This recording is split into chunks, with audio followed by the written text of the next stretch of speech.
Welcome everybody to the Latin Nerds Network. My name is Jose, and this is my review for The Unbearable Weight of Massive Talent. Kind of a long and strange title, but that out of the way. The newest movie by the great, yes, I said the great Nicolas Cage. My thoughts in a second. I want to do a cheap plug here. Every Sunday, midday, on this very channel, a show called The Watch List. Me and my co-host Chewy, we review and talk about all the shows that get released on across all platforms of streaming every week, and we also set you up with what's coming out so you can create your very own watch list. If you're looking for good recommendations, what shows to see and to avoid, join us here every Sunday midday. Cheap plug out of the way. Back to the film here, of course, like I mentioned, this is Nicolas Cage's newest film, and listen, truth be told, I'm a huge fan of Nicolas Cage.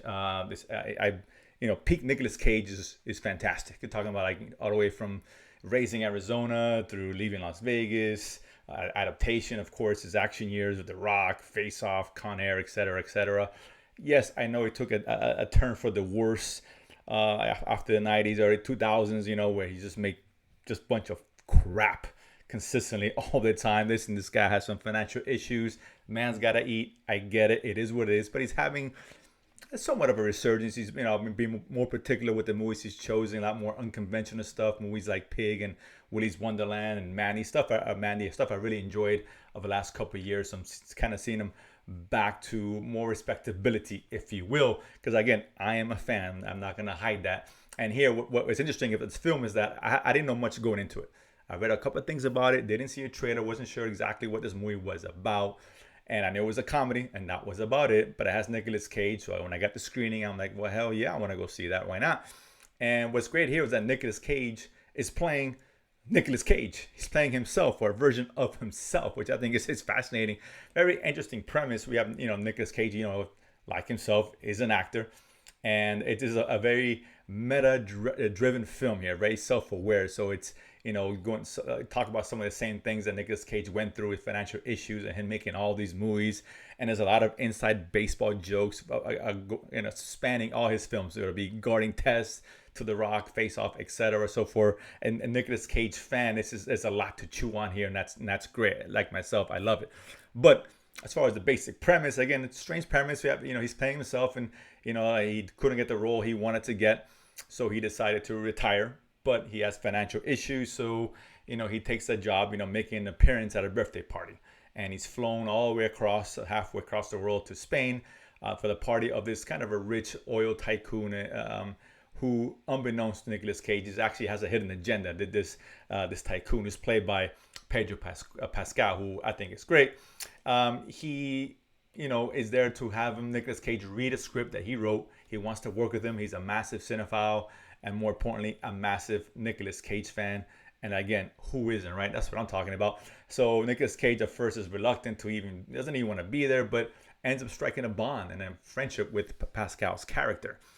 Unfortunately, he's confronted by the CIA, particularly Tiffany Haddish, who's fine here. She's more of a straight role, has a smaller role, but she lets him know that Pascal's character is actually some big time arms dealer, international arms dealer. Nicolas Cage is not buying it. He doesn't get the vibe from this guy. This guy seems very nice, very endearing, sincere.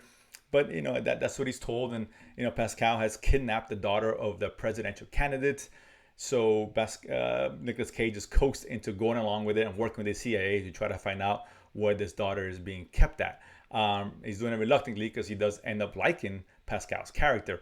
And I'll say this is a comedy, and this movie is very entertaining, man. I mean it's meant more for the hardcore Nicolas Cage fans, and that's great. But if you're not a fan of Nicolas Cage or that big a fan of him, it's a funny film, man. It's a film I actually really enjoyed. And Pascal and Nicolas Cage together is gold. They are great together. The chemistry, interactions, the comedic timing, it really works. And it's this great scene where they end up taking acid to kind of flesh out their creative juices, if you will, just thinking of an idea of a movie they can work on together. And I think it's such a great scene. I loved it. And again, there's a lot of things to love about that aspect. Again, the premise is unique and it's out there and sometimes ridiculous. but it works because, as any comedy should, if it's funny, that's all that matters. And this movie really hits on that. As a Cage fan, I was loving it because, again, so many references to all the stuff that he's done, and it's brought into the movie in a unique way, and I really like that a lot. And ultimately, I'll say this: as much as I entertain it, the third act, loses a little bit of steam. I want so truth be told here, right? It becomes more of an action film, not a good action film, but an action film nonetheless. It loses some of its luster.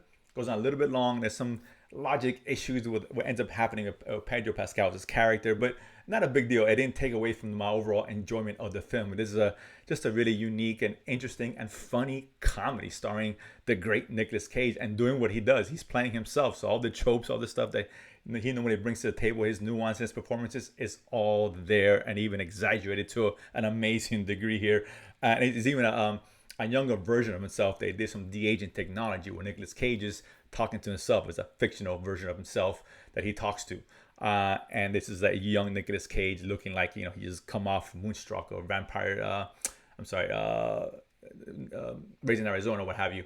That very young looking, and he is full on Nicolas Cage. There's just mannerisms and when he's yelling and over exaggerating, and that's great. I love that about him, and they really play off that. So he's very self-aware of what this movie should be and who Nicolas Cage has been known for over the years, and I ate it up. So again, it's interesting premise, borderline ridiculous, but it works because it's funny, man. If you're a Nicolas Cage fan, absolutely need to go see this movie. This is not going to change anyone's lives, don't get me wrong, but if nothing else, to at least watch it when it comes out and streaming, I think it's worth it. It's fun, entertaining, and again, it kind of puts him back into the kind of an interesting streak he's been on. And I won't go as far as to say a resurgence of his career, but definitely putting himself more back into respectability and him poking fun at himself. Being in a way that's so meta to his career and who he is as an actor. I think it's great. It really is. You can tell he's having a lot of fun here, and that really translate.